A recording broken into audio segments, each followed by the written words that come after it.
Welcome to the Squad Games Podcast. Squad Games Podcast.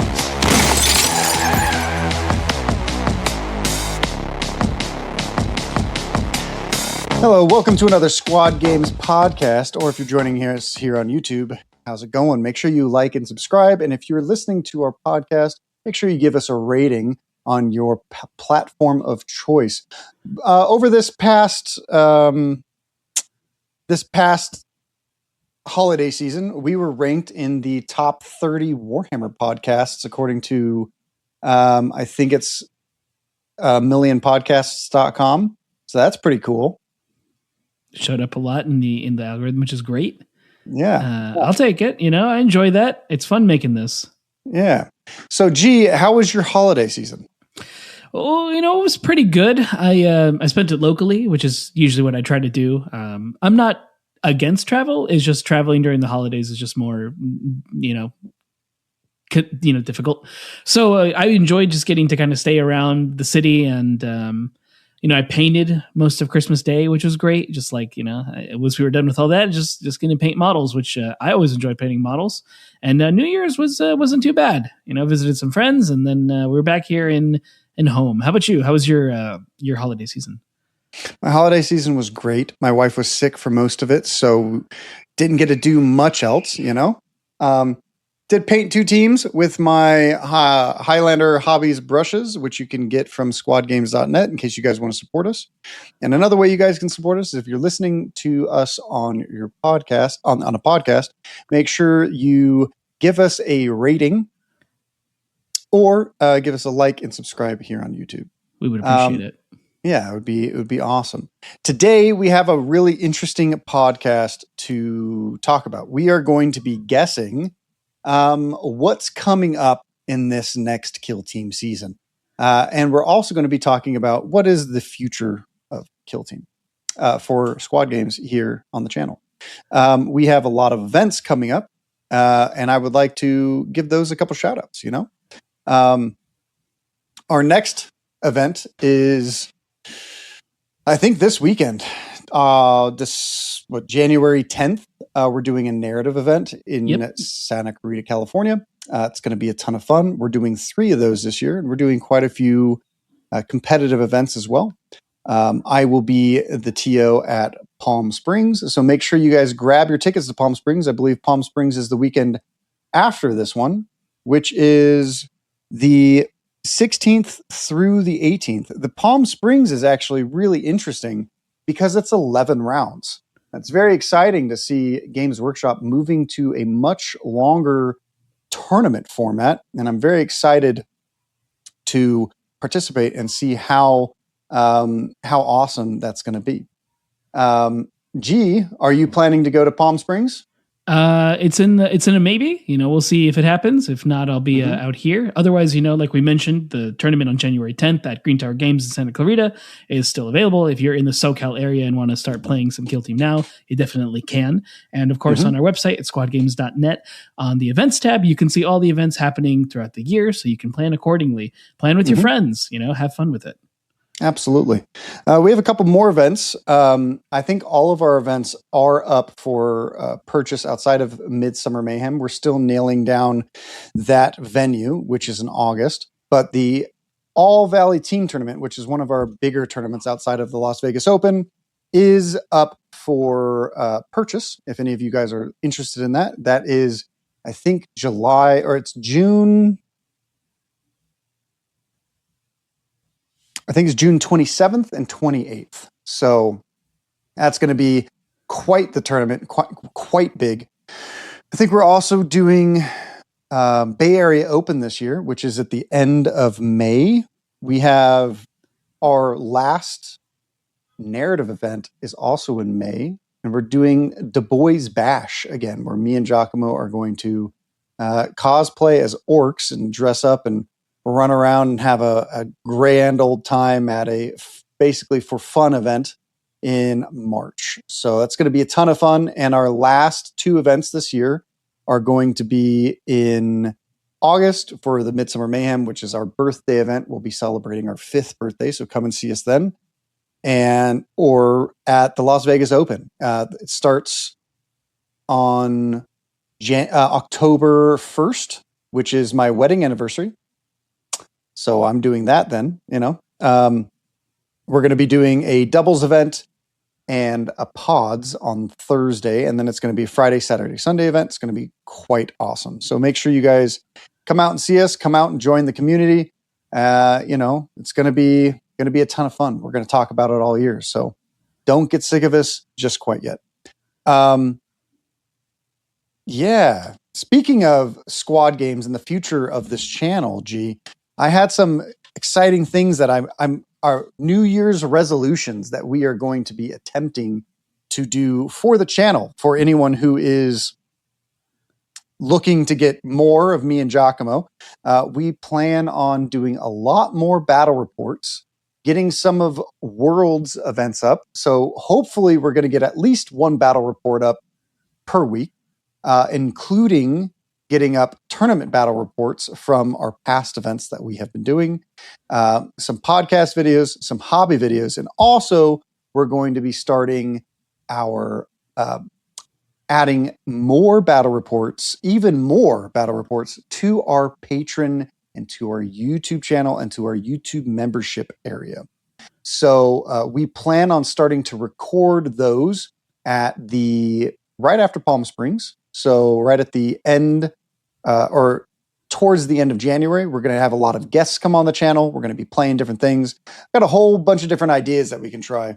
We can do, G, what do you think about doing kind of like a league almost? We could do a league for competitive stuff. Me and Giacomo are also planning on playing through the entire narrative campaign. So you guys can watch the entire thing that we made up essentially ourselves. What are you thinking, G? I'm thinking, just more battle reports in general. I'm sure we'll come up with more designs, maybe some stuff that comes from the books themselves, because I don't usually see those played, but they have some interesting rules as well. Who knows? Maybe some NPO battles, trying those out. So might be a secret way we're playtesting stuff for future narratives. You never know, good, exciting things like that. Yeah. So we're going to have a whole bunch of stuff. Been working on some painting videos. And so the channel's future is looking bright, and we look forward to making more content for all of you. So if that sounds cool, make sure, again, drop us a subscribe or click the notification bell. But we're going to move into the depths of this, this idea of a video that we have for us. We're going to be doing, or it's also a podcast. This is, you could just look at us talking, but we have some cool ideas about what kill teams should come out, right? They are off the wall, so just be ready. They're going to be quite fun. So, and then we also have a guess for the next season of Terrain. So we'll have to see what happens. I think I took a much different approach than Giacomo did. Giacomo, the very first, so I've kept all of mine hidden from Giacomo, so so we can see his reaction. Our first box we have planned for everyone that we think is coming out, or we think should come out for everyone, is going to be the Red Corsairs. This is going to be the next box according to Giacomo. So Red Corsairs versus, check this out, an all Exodite elf team. They're all riding dinosaurs on 70 millimeter bases. Why not? Man, okay. I'm glad you're dreaming, because that dream is going in the trash. No, I mean, like, one dinosaur is one thing, but like, let's say 7 or something. Like, no, damn, that's egregious. 5 T-Rexes, bro. These elves are going to be riding T-Rexes with with some kind of like sniper guns, and then the T-Rexes charge and kill models and bite them in half, right? While the elves are up there shooting, I'm not against a mount unit. I wouldn't mind a mount unit. I think that'd be kind of cool, actually, if there was a mount unit. Maybe this would be a way they could do it. A bunch of cold ones or something like that. Yeah, just like, why not? Why can't it be dinosaurs? Cold-blooded mounts, right? It would be cool. That would be cool. Why not, right? Versus Red Corsairs. Tell me your idea about what's going to come out in this Red Corsairs thing. All right, so we saw right the now preview, right? We do have a crap ton of Chaos stuff still available for people. We did lose a bunch of Chaos teams from season 1. If you're playing those, let's assume that everyone's playing classified, right? We're going to assume that. So when it comes to Chaos teams, you really have Nemesis Claw, and you have the upcoming Murder Wing from Shadowhunt whenever that releases. So you have those two things. And then that's kind of it for Chaos, right? Like, is that it? Blooded is still around. Warmongers and all of those, but I mean, you mean actual evil marine? Yeah. Oh, and Plague right? Marines. Plague Marines are the third one. Yeah, actual Marines. So with the release of the Red Corsairs leader, I forget his name right now, plus his little retinue that's coming out, I wouldn't be surprised if they somehow gave them rules for kill team, like him and his retinue, and maybe even just to piggyback off that, Titus and his team, like his little group of dudes, and you could pick a certain amount of them, right? Like I wouldn't be surprised if that was the thing that happened. And maybe they give it to you just as like a PDF drop or something, but wouldn't it be cool if it was a box and you could just get it all at one place? I think that'd be dope. Yeah. So, so do you think it's going to be an actual Marine team, or do you think it's going to be like a bunch of hirelings that the Marines have like the Red Corsairs have hired? No, it would totally be a Marine team, and it would be some kind of like marauding team. Like they're all about theft or something. I don't really know what you do to steal. Like what's a steal mechanic? Like if your opponent has victory points for the crit op, you can take their crit op or something. I don't know. Do you imagine that would be a rule? Like, holy crap. That would be crazy. That'd be a crazy one. Yeah. Dinosaurs would just be, that's unique enough, 70 millimeter bases. So they're always obscured, and unless you shoot the rider, and if you kill the rider, right? Here's the crazy part. If you kill the rider, right? So imagine on a 5 or 6, you hit the rider instead of the dino, right? If you kill the rider, the dino goes crazy and just like charges immediately and loses the ability to do all kinds of like you can't open doors, you can't do any mission actions. He just frenzied because you just killed his like life mate or something. Okay, yeah, reverse Lord of the Rings. Instead of falling off your mountain being the hero, instead your mountain stays alive and you get to do something. It'd be kind of funny. It would be. It would be. Yeah, I think dinosaurs could be fun addition. Dinosaurs are cool. They're always a fun addition. Dude, I've never seen 40K dinosaurs, so you're right. You wouldn't see them yet. Maybe now they will come to existence, right? It'll be a new riding unit that Eldar can have, so therefore they would make it. Yeah, that's hope and dreams, right? Yeah, that hope is real. Next up, we have you chose the Emperor's Children. You're all on the Chaos train today, G. So we have an Emperor's Children team versus, check this one out. This is my next hot, spicy take, right? Legion of the Damned. Like Giacomo likes that. I do like that one. That would be cool. That would be a cool box for both sides. It would be.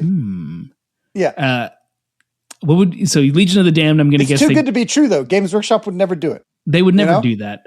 They would never do it because it's too good. It's too good. Just seeing them teleport in and stuff would be cool, but I don't know. It's maybe not right now. Emperor's Children, I think, could happen just because their range is so small right now. Like you have Infractors and then whatever the other ones are called, the 1, 2, 3, 4, 5, 6, 7 units, 7 or 8 actual units that are just Emperor's Children, which is pretty low if you think about it compared to what everyone else has. So I wouldn't be surprised if there was like another type of Marine. I don't really know what the hell they would even be called. I don't know. They probably already have that figured out, or a cultist type team for Emperor's Children, right? Okay, because they don't have their cultist yet. Okay, so that could be a thing. That's fair. So for my Legion of the Damned, here's the special ability. Okay, all right. So you get warp energy, right? And you put different areas of warp energy on the table. Like you select 4 different areas, 1 in each like quarter, right? And then you can start. So it's a 6 model team, and then you can start with 2 in your drop zone, and then you can teleport them into those zones of energy. Mm-hmm. The rest of them, or you can spend 2 APL and teleport out within 4 inches of your little warp zone energies. You know, so my idea of the team is like they're like haunting ghosts, right? So like if you're within the warp zone energy, you can like disappear if you're in trouble, and then come back and like reinforce another side. You know, and maybe every time that they warp away, they gain health. You know, and they're just sitting there and they're just like doing like magical missile of fiery death, you know, with their flaming swords. Dude, what I just want to see, I don't even care about the rules. I just want to see like flaming head space marines, you know? That would be pretty sick. That'd be pretty sick. Flaming head space marines. They've been at gone some point. I think long. it'll come into existence. When? I don't know. For the cultists, I think they could have something like a quest for perfection. So, at the start of a turn, everybody gets to choose an ability like balanced, or they count for 2, 1 more APL when they're controlling objectives or something. But they're just cultists, so they're still easy to kill. But then everyone has a special ability when they need it. You know, some crap like that. You know, that would be sick. Which would still be fun. I think that could make it for a team that just always gets an ability of their choice. But, you know, they're still just cultists. Like cultists play. They get an ability. It's the next chaos cults. You know? Yeah, kind of. But instead, they don't become demons. They just are quest for perfection. They get buffer. Yeah, and then like when you do a quest, like if you don't succeed, you take damage because you didn't. You know, you're not perfect, so you hurt yourself to try to be more perfect. Or do you get more boobs? Like what do you think happened? What's the excess? Whatever the that'd be the thing. Whatever the excess is, whether that's like, okay, this guy gets balance, but if he doesn't do something, you know, whatever balance being, he has 3 arms now or something, you know, and then if they don't do it, they take damage because they weren't good enough, you know, something like that. So it's a very much, it hurts itself, but you have powers. Yeah. Yeah. I can see that. I like that. That could be fun. Because Flawless Blades sort of do that in 40K. But Flawless Blades, according to my friends who play Empress Children, like mad suck. So I just have to take their word for it. I don't actually know. So next up, we're going to have Death Company. Okay. I do like Death Which Company. Giacomo put in. Death Company, right? So if anyone that doesn't know anything about Warhammer lore, Death Company is the bloodlust-like blood angels. You know, they have taken to the Black Rage and they have lost all control. Versus Rax and Homunculi. Rax are really, really really a garbage like plastic model kit, you know, like there's like 5 dudes for like way too much, you know, and the homunculi are like super old. So that's just like something that needs to be updated. Absolutely. And they used to exist in 2018. So this is an actual attempt at me trying to actually guess at a team that might come out at some point in time. One. Yeah, it's like a real one. So like back in the day, they used to have like liquefier guns in the last edition, which were gnarly, and a bunch of other things that you could add to like Dark Eldar and stuff.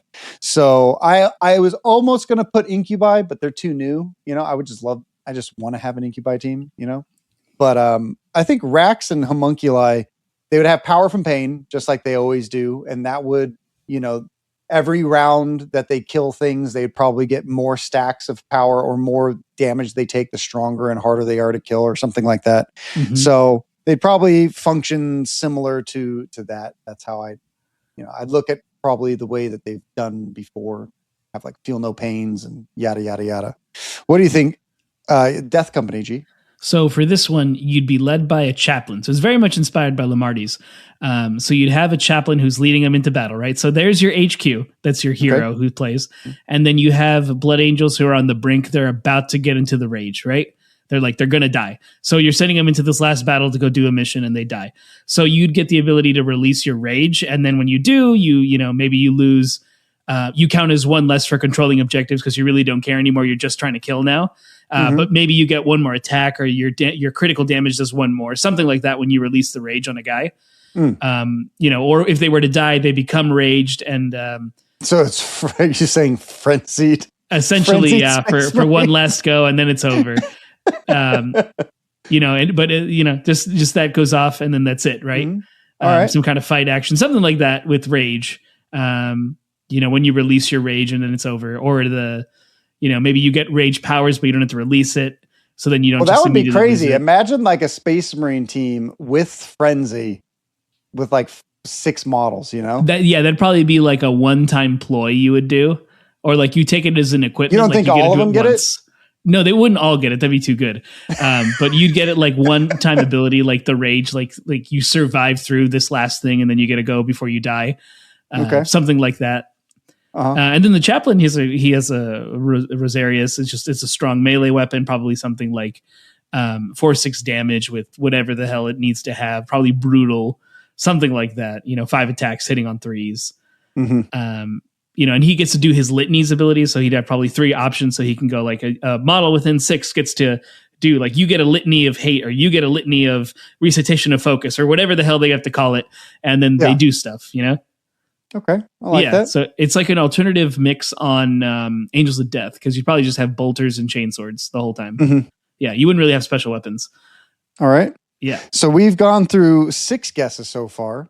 Are we trying to like? Okay, yeah. All right. Yeah, let's keep going. I'm not going to go crazy. I'm not going to go crazy. I'm not going to go too crazy. All right, next one up is Catachan Warriors plus the Swarm. And Giacomo has said so.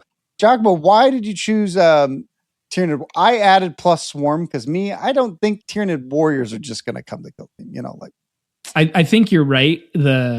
They would be like 3 Tyranid Warriors, which would mean that's how they'd sell you the box, and then you'd get your choice of Termagants or Hormagaunts or whatever. There's like one more now that's sort of like it. You get a mix between those 3. So you'd still have to take your Tyranid Warriors, right? This is sort of replacing Warp Coven with like pick from all these other things, but you got to take 3 warriors, right? One is your prime. The other 2 are your like attendees.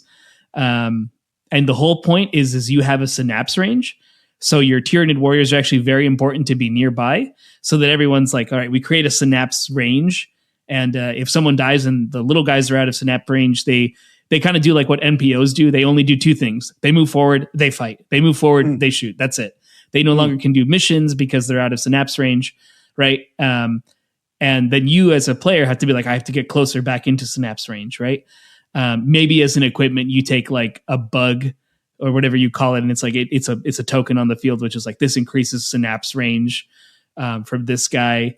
But your opponent can go up to it and smash it, and then now synapse range is over, something like that, right? So you'd have a little ways to make it work, and I think that could be fun, right? You'd have like 3, let's say 16 wound models at 4 up armor save, that can either choose to go melee focused, or they can have some with like some big guns, and that's your gunners. Because Hormagaunts and Termagants, they're not going to carry big guns. They have the little bug gun, and they have their talons. That's it, right? And that could be a lot of fun. That could be a fun one. And then Catachan. Catachan, we just need a replacement for Deathcore. We just need a 14 operative human team. We need our warriors. We need our boys in green. We need some muscle. We need some testosterone. We need some sweat. We need a little bit of grease. We need some big knives. We need some bandanas. That's what I'm all about right now. Like we need some girls and some really tight white wife beaters, with big guns,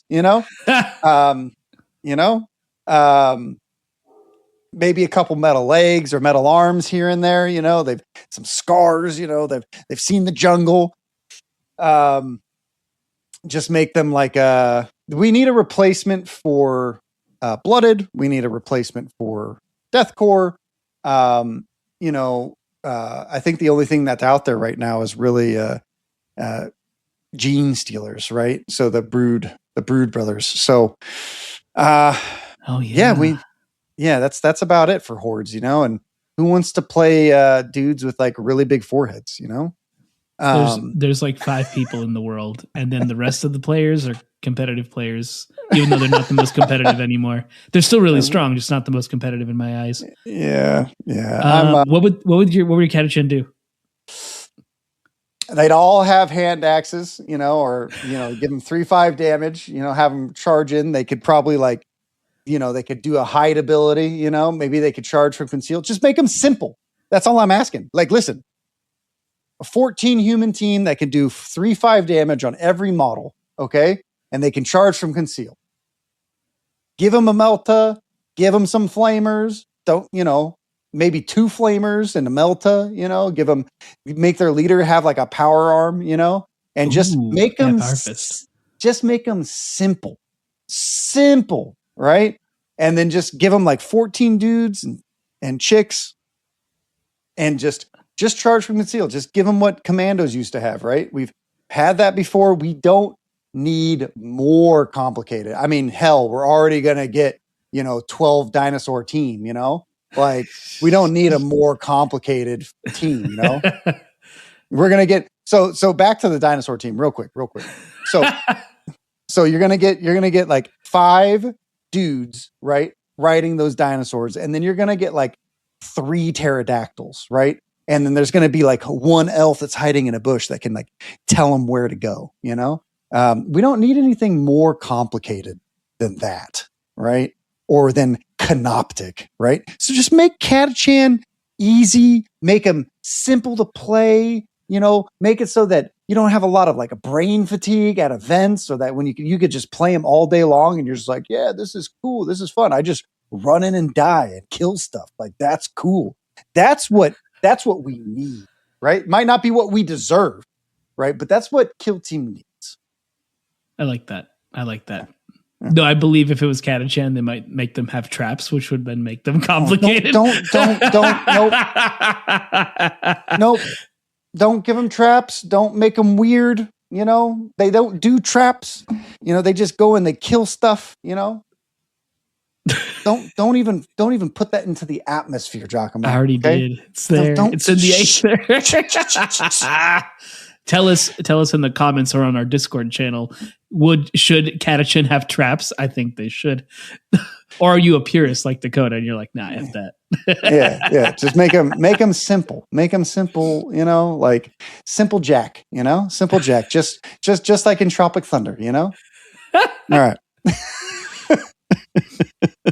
In fact, if we got Tropic Thunder as a team, I would be happy. All right. The next 2 boxes are going to be a little bit different. This next box is something Giacomo purely made, and the next one is a crackpot theory that I made up. So the next one is Grey Knight Paladins versus Khorne Demons. Giacomo, walk us through this box. Let's do it. So Khorne Demons, I have no idea how they'd play. They'd probably be like you'd have summoning points, right? And depending on how you want to summon them, some can deep strike in, others have to start on the board, right? Mm-hmm. I don't know, some mumbo jumbo like that. And the only reason I thought about them was because the Khorne box for 40K, World Eaters has a lot of Khorne Demons. And, Bloodletters are looking a little old, It's time for them to get some lovin'. And I think that's would be the thing that would get lovin'. And then Grey Knight Paladins, also another team that would teleport in because they're Terminators, if I'm remembering right. I believe they're Paladins of the Terminators. And those little squatty Terminators need to get upgraded, man. Our Primaris Terminators, really just regular Terminators, but with Primaris dudes inside them, they're already living the dream of being like 2 extra feet tall. It's time for the other ones to join them. I'm not gonna lie. I had my son paint a straight Grey Knight Terminator the other day. Oh, did you? That's cool as hell. My 4.5-year-old. Yeah. Just take a picture of it and show us. Yeah. Put it on the Discord. So if you can join us on the Discord there, Squad Games Discord. Anyways, yeah. So I would say Grey Knights get a deep strike in. You can now customize them, right? They'll have the halberds. Maybe you have a guy who has like a demon hammer, and then you have a guy who has like a psi cannon attached to his arm with a power fist, right? You get like these things, and it would be a 5-man team. And the leader, or maybe, it would have to be 5. And the leader is like your psyker who like does stuff, shit like that. Like, what tide ability are we using this turn? What tide pod, you pick something like that. And then it would introduce them to a game, and it feels right. Like you'd send 5 paladins to go like, do this mission. This is your job, Yeah. Okay. And what about Khorne Demons? Again, maybe if you have like you want to do corruption, like, is your thing, right? So you get corrupt. Well, instead of the warp points, we'll say corruption points. So as you do the game, you get corruption, and as you do corruption, so like you're doing missions, you're killing opponents, you get stronger by getting more corruption in the area, right? And that's your whole thing, is you want to corrupt it. And really, I guess if it was corruption points, you could do it for any demon. I just like corn demons. I think bloodletters are some of the coolest. I really love the Skull Taker model that they have. Yeah, that's how they'd work. I don't know, something like that. And you'd get more powers, or you could do damage to your opponents. Something like that. I like that. I like that. So the next box that I have come up with completely. This one's for me. Giacomo doesn't know what's going to happen. I don't know anything about this. He doesn't. Yeah, this is going to be crazy. All right. So it's going to be an Eisenhorn team. So it's going to be refresh Eisenhorn, make him not fine cast anymore, just like you did Titus. Eisenhorn deserves his time in the sun. That's fair. You know, not old Eisenhorn with metal legs or bald. You know, not that one. The cool one with Barbasator. You know, with this katana. You know, and bring him in with all his little homies.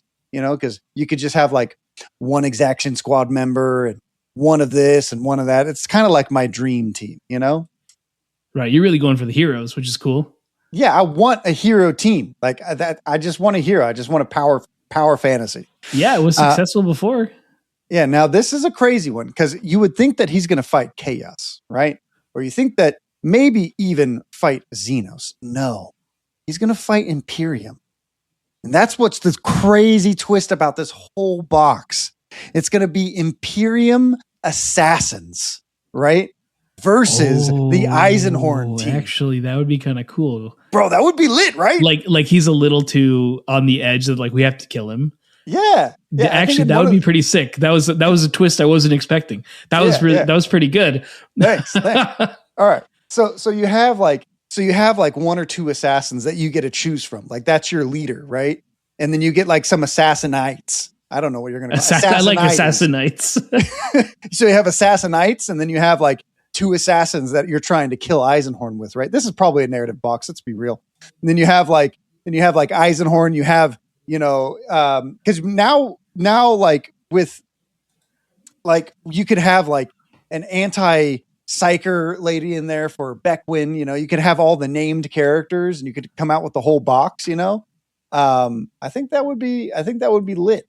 I think that would be a super spicy box, and you just have like each unit do something cool, you know, and you have Eisenhorn with some psychic powers and stuff like that. And then you have, you know, I think that would be sick, you know? I think that'd be pretty sick. Yeah. Yeah. Assassinites versus Eisenhornites. The Eisenhors versus Assassinites. And then what would that box be called? Betrayal on Gallow Dark Island. On Gallow Dark Island. Oh man. Could you imagine? I know, dude. That would be crazy though. That would be a crazy fun bot. All right, G. So we have terrain coming up next. Yes. So the terrain that we would Giacomo predict for the next season. What terrain type are we getting? Mechanicum sector, and how it would work is you'd get your base Mechanicum sector, and obviously since it's Mechanicum, you can 3 inch tall instead of 5 inch tall, right? Is that the change? So it's still playable in kill team terms. And then every box set would have a new piece you can add or exchange on the board. So think more like Octarius that had that like space. But maybe now a building becomes this thing, which is like it does a trap or something, or like when you're nearby, everybody loses 1 APL, right? Like each of these things does something on the field. So if there's an objective near it, you're like, oh, hey, remember everyone counts as 1 less APL when we're on here, which, you know, would say it's not cumulative, or it is, you know, you can't stack it if you're already losing your APL. Something like that, because we don't really have interactive terrain anymore like we did from Nockmund, where you could turn the fans on and that would like cover smoke or something. Like we're missing some of those, so I don't see them not bringing that back in some capacity. We sort of have it with like teleporters, but it doesn't really affect the way the game is played. Like when you had the smoke, like that blocks line of sight, right? So you can stay behind that and not totally get shot. I could see them bringing stuff like that back, and every new box, whatever they release, will have a new piece of it. Okay, yeah, I like that. I think that's pretty cool. simple. Yeah, bring it back. I did something similar to you. I went back to an old terrain set style that I think that they could bring back and maybe make competitive, maybe. And no, I didn't choose Beta Decima. Surprise. I chose Trench Warfare. So back in 2018, they released a bunch of different boxes with different types of terrain, right? And there's only so many terrain sets that we could choose. We could re-choose Octarius. Octarius could come back, you know. We could re-choose Beta Decima, or we could re-choose Imperialis terrain, or like you said, Mechanicum, or Jungle, which was, you know, the long time running thing, or Trench Warfare. You know, they have trenches. They have the actual, those have not been in production for a long time. I could see maybe some kind of rules for Trench Warfare with like a bunch of like barricades that get thrown out there and stuff like that, you know. Might be a really open based I'm gonna run from this trench to that trench, you know. But you know, it could be a weird open type Gallo Dark type thing with sandbags. I don't know. I could see that working, like, but in addition, when you're out of the trench, there's also vantages that people could climb in. So it's like, well, sometimes the objectives all the objectives are outside of the trench. So at some point you got to go and get it. And then, you know, someone could shoot you, and like, that could be fun. You know, now would be a reason to take barricades. Like, I don't want to get shot immediately or something. Yeah, that could actually be a lot of fun. I have another guess. This is a completely just like out of the blue guess, right? What if we finally get some kind of like rock type terrain? So like we go like Tau Desert type rock, where, you know, you've seen them like use like styrofoam type rocks where they're kind of like layered, and you can kind of have different styles of vantages, and you can put little rocks out in the battlefield. You know, you could have like they could reimagine open maps with like rock outcroppings and stuff like that, where you could kind of climb up these rocks and be in the open, because, you know, you do have battles in the 41st millennium in giant deserts and wastelands too, you know. Like, didn't they have like a wasteland type terrain for they did for Necromunda, right? Yeah. So we could maybe see them expand in some kind of that direction and stuff like that, you know, or like a Mechanicum, like you said. So that's my guess, you know. I like that one because my buddy of mine who plays Kill Team with me usually is looking at that Necromunda set. Like, we could use that for Kill Team, absolutely. Because it's just like, it's about the right size. It has like circular vantages that you can walk around, and is it 3 inches tall though? And it has a lot of bridges, you know? Yeah. It could make for something cool. Obviously not like Beta Decima. Obviously there'd still be better rules. But, you know, I think it's totally doable. I think that one's a doable one too. Yeah, if we get Jungle, I'm probably going to be upset because I don't know how they're going to make. I just don't think trees and Kill Team rules really make sense unless if there's just like clusters of trees. It would probably be like a cluster piece of terrain, and it'd be, when you're shooting through this, it's obscured unless you're within control range of it. Then it kind of works like a window, and then it's not obscured now. But otherwise, when you're shooting through it, like, you can shoot, but there's you know, forest, so it's obscured. That's probably how it would work. But see, that's like forest and not like jungle, you know? Yeah, but it's like dense, right? You use it for like dense terrain, but it would kind of be the same thing. All movement costs ×2 because it's difficult terrain. Right. If you go through it, yeah, it would be like it costs 2 extra inches to go through, but you don't have to climb. You just move through it, right? And like, be like, some points have it, and it's just in the way. You know, that you're right. That could be a thing. That's how they could probably implement jungle, right? Yeah, it's either that, or you could start to see things like Warcry with their battle mats. They each like change the battle mats and stuff like that. So imagine if like they just release different mats. So you have like, there's this one with a swamp in the middle, you know, or this one with a magic swamp with fog, or like Get out of here. I'd prefer if instead of a fog, it was just like you can't pass through it, but you could shoot through it. Yeah. Right? Because it's like, cool, it's impassable, like something like Mhm. that. But you kind of made me think, imagine if they kind of released that, but every map you use has special rules on it.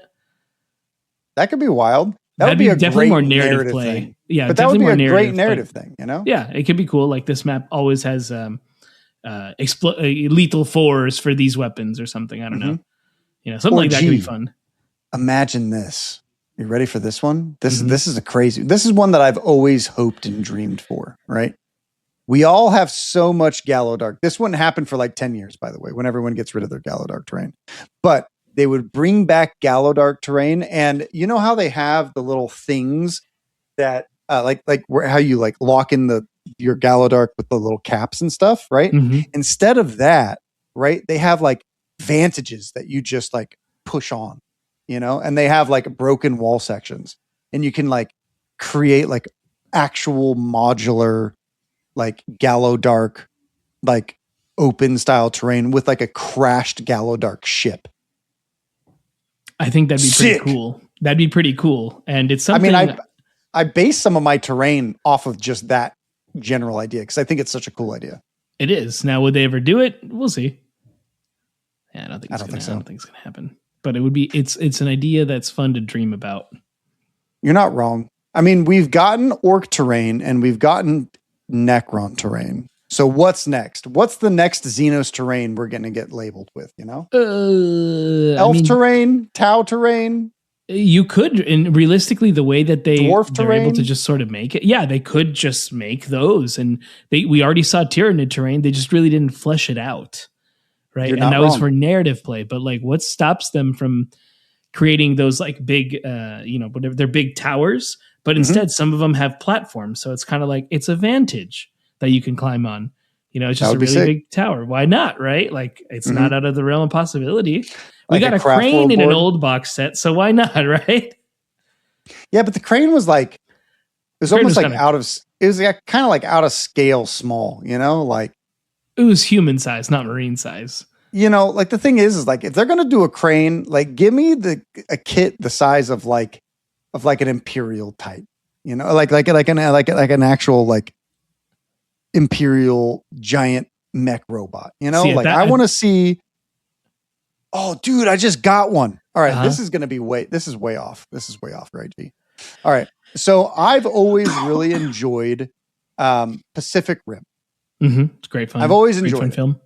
Yeah, I don't know if I'm going to watch the next one just because I saw that Jared Leto might be starring in it.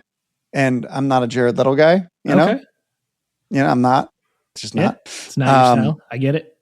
Yeah, him, and then there's that other guy. Whoever played the Bard in the D&D movie. He also was Chris Captain Pine. Kirk. Yeah, I don't like him either. All right.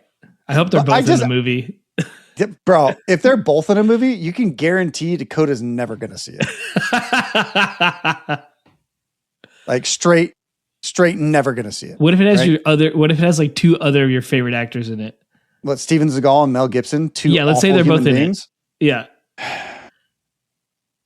Okay, the good outweigh the bad. I'd have to see watch it then. Fat Steven Seagal, like how he's like fucking 70 years old, and he like comes into this movie and he's like, no one's allowed to beat me up via my contract. Yep. Okay, and then he beats up Jared Leto. Bro, I would fucking watch that movie, bro. I would watch 70-year-old heavy Steven Seagal beat the crap out of Chris Pine and Jared Leto. I would watch that. And then Mel Gibson comes in a helicopter and like Steven Seagal disappears because he's not allowed to get beat up, Yep. Him and who's the is it Danny Glover? Like him and it's just called like Lethal Weapon 5, They just coming in the middle of the movie and they're just at the end of the movie and they're just like, yeah, we're too old for this, And they disappear because they're not allowed to get beaten up.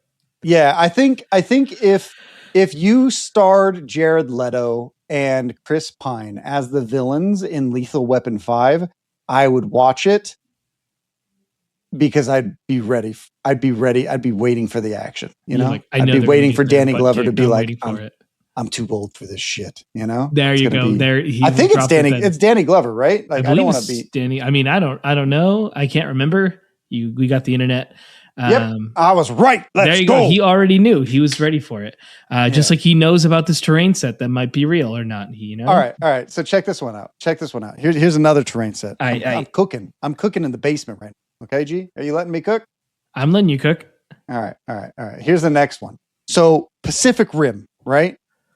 So you have a terrain set based off of the like bad guys have been infiltrating the Mechanicum, but it's like all the scaffolding and all like the like how they build and where they build with like cranes and mech places, with the like 4 or 5 like stories tall, Mm-hmm. and it's just like, yeah, let's make flying teams like super cracked and make like 12-inch tall terrain, where these mechs are made. Dude, I'd be down.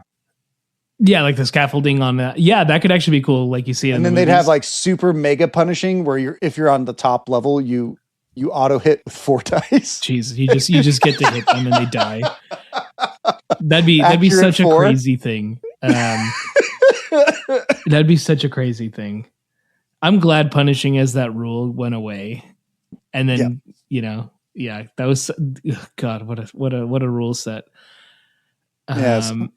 If you guys are on our Discord, like, let us know what terrain set you think is cool or what you think might be the next. And if you say Octarius, you're just basic.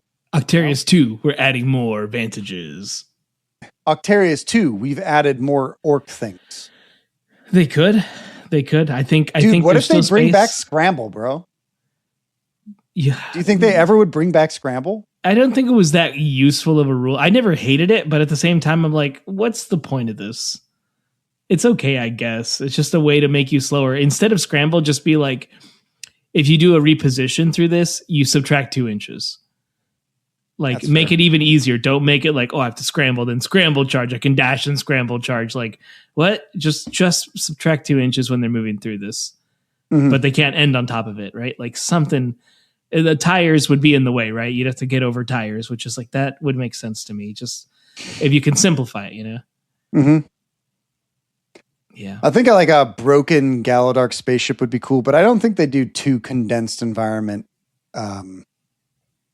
background, like terrain back sets to back. Yeah. Do you have any other ideas, G?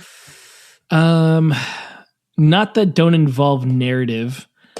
Maybe something with like, but we kind of already did that with the mats. Depending on what mat you play on, it does something different. Mm-hmm. No, outside of like, you could just add more Xenos ones because they've already shown they can make them.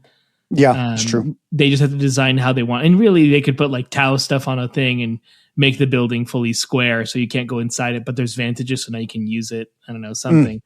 They could figure it out. I'm sure they've already thought about it. And it's just now a matter of, can we develop it? Is it worth developing? Because they already made the Tau, like that circular terrain thing where you can put like your gun line on. So like you could kind of modify that to make it a kill zone.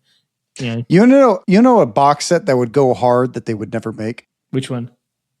So like a Tau citizen hub area where Tau like sleep or something, like some futuristic kind of like Tau city thing that's not like super broken. Mm-hmm. And then you have like the just like fire warrior type dudes like redesign the entire like warrior kit, right? And then have them fighting Tau gene stealers, like gene stealer Tau. I don't know how that second part would work, but sure, why not? Why the heck not? Haven't you ever seen gene stealers that like they can infect the Tau, right? I haven't seen that one. Well, they've talked about it in stories. Typically, Tau are good at stopping gene stealer infestations. But yeah, I think that could be pretty decent. They could do something like that. There's a lot of space to do. It's just a matter of, can GW make a terrain set that is also compatible with the game mechanics? Because close quarters works really well. Open terrain is essentially different versions of Octarius, which is fine. I have no problem with that. That's never been an issue for me. And I was okay with that. In the not Nachmund, in what was the other set? The one that had Phobos and Blooded. whatever that one Octarius? was it? Which one? That was the end of Octarius. Yeah, but whatever the box was no, called. No. Oh, are you talking about? It's not Fronteris. It started with an M. Oh, Morok. That's it. Morok. So they made like a piece that was one solid piece of thing which you could have advantage on top of. I'm not against those pieces. Like, we don't necessarily need to be able to go under the vantage for every single terrain, right? But you can switch it up a sad, little. Giacomo? We used to hate on Morok because there's too much heavy and too much this. And now I'm like, Morok was like okay compared to like Volkus, you know? Right. Volkus is like hella heavy. This is... I don't hate Volkus though either. Like, I think maybe you just need to own 2 sets of Volkus to have a little more fun. I'm not going to get started on the climbing rules. If you start me on the climbing rules, G, I'm not going to stop, you know? I hate that climbing rules are deceptively harder than they should be. Like, you think it'd be easy, but they're like, then you realize, oh, wait, what the fuck? And then people listening, you may not think it, but as TOs, you start finding out like, wait, what? Climbing rules? And then it becomes a can of worms. What should be a simple rule is more. But we can get into that to a different day. Yes. Yes. Leave a comment telling us what you think. My guess is that they're going to fix climbing rules in 2026. Finally. That's not a hard one. It could happen. Anything's possible. G, for the next balanced data slate, since the next balanced data slate is probably within a couple of months, within a month or two, right? Mm-hmm. Do you have any specific like call outs that you think might happen? Wolf Scouts are afraid. You think Wolf Scouts are going to get nerfed? I think they're getting touched. All right. You think they're getting touched. I'm going to go to Scout Squad. I think Scout Squad's going to get power weapons full back. All power weapons all the way back, baby. You know, I think Scouts need a little bit of love too. They're like sitting in the chair right now. And even Battleclade is sitting in the chair right now. Like, they need some help, unfortunately. They need a little help. Yeah. What's another team that you think is going to get touched in a good way or a bad way? Let's see. Angels of Death are fine. Nemesis Claw, they could use a buff, but they're probably not getting one. I think they're going to fix Hyrotech. Like, they kind of ruined Hyrotech in this last one. Oh, they totally did. They made them unplayable. Unplayable. Coming back to life, and they only count as this many bodies. Like, oh my God, what a horrible... Sorry for all that. And they possibly count for like double kill op or whatever. Like, yeah, it's like, man, what a way to give that up. Yeah, they should fix that. That's a big one. I'm looking through the list. We got Sanctifiers, we got Nemclaw, we got Phobos, Novitiates, Exactions. I don't think Sanctifiers will probably get touched. They're in the unfortunate like of getting overcorrected and just a little bit in pain. Not an impossible team to play. They're just definitely not as good. I don't think Sanctifiers are. I don't think they're playable competitively at all anymore. Probably. Yeah. I mean, which might be. I'm okay with that though. You know, like realistically, for all the Sanctified players, like it's cool you have them. Outside of the missionaries, I thought the team was kind of boring.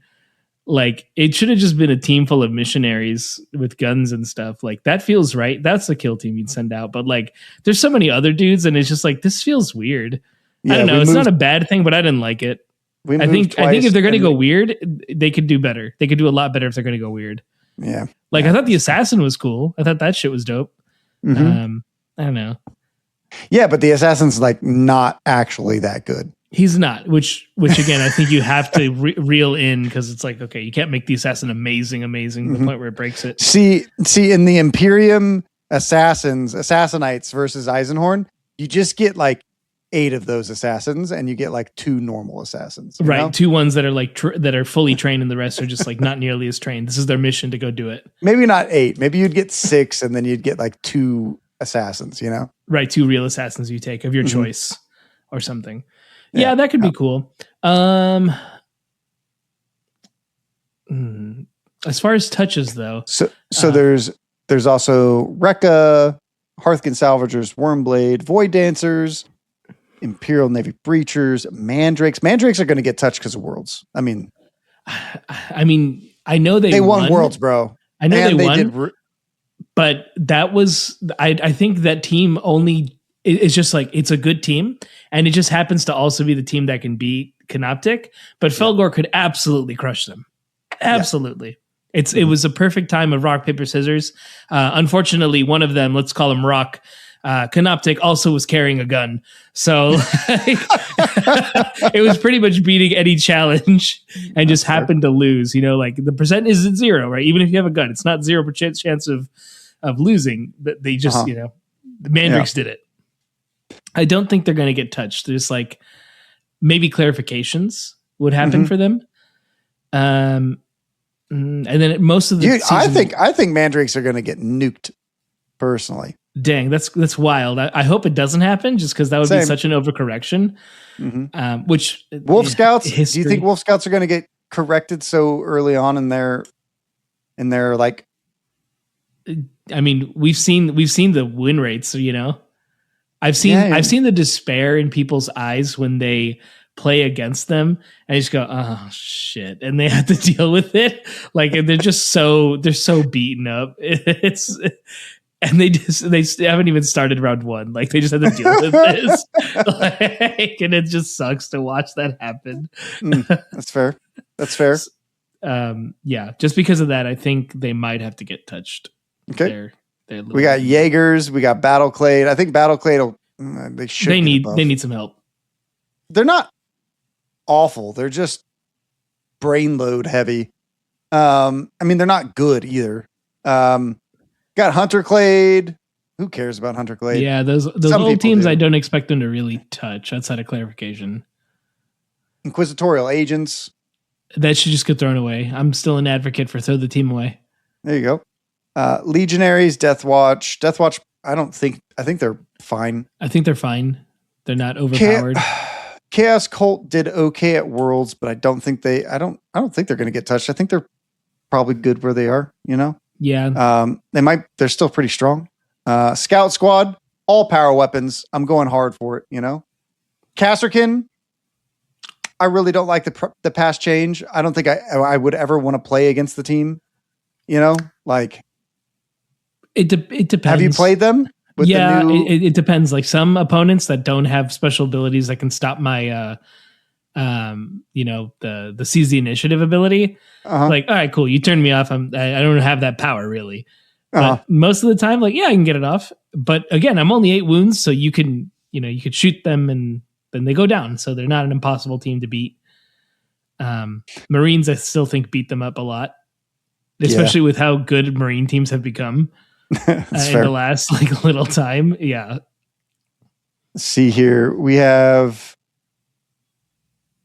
stealth suits. If you think do you think stealth suits deserve a buff already? I don't think so.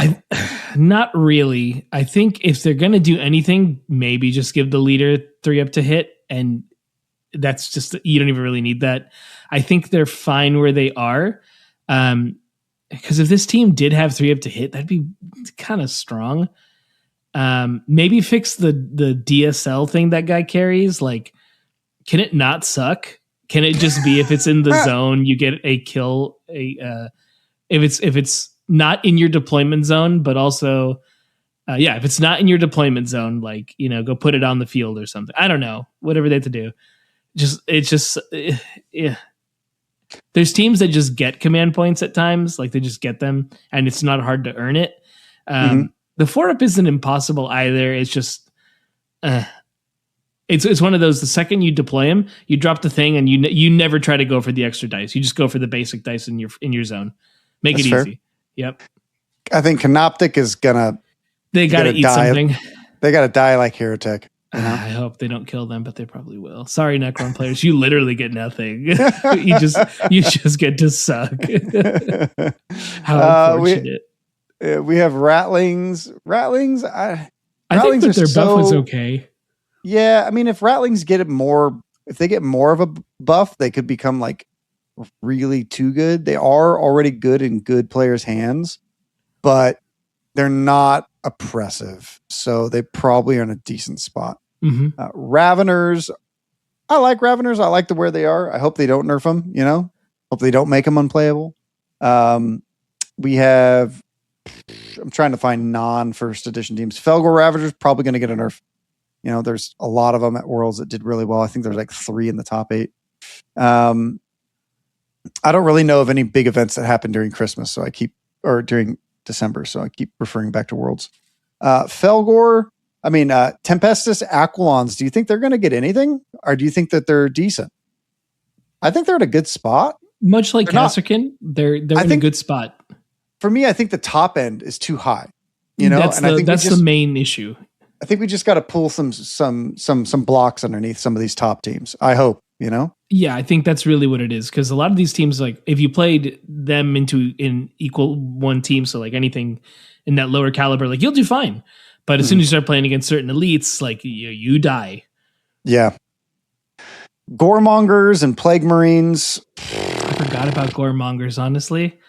I think they're still fine. I don't really think anything's changed too much. Yeah, the Goremongers still struggle into elites, but that's probably a design choice. They're kind of like crazy elves. Plague Marines, they're not as good as they used to be, but when they were really good, they were kind of like, so. And they're still okay. Like a good player can like still play them relatively well. And it's like, hey, I still have these debuffs and I still have severe.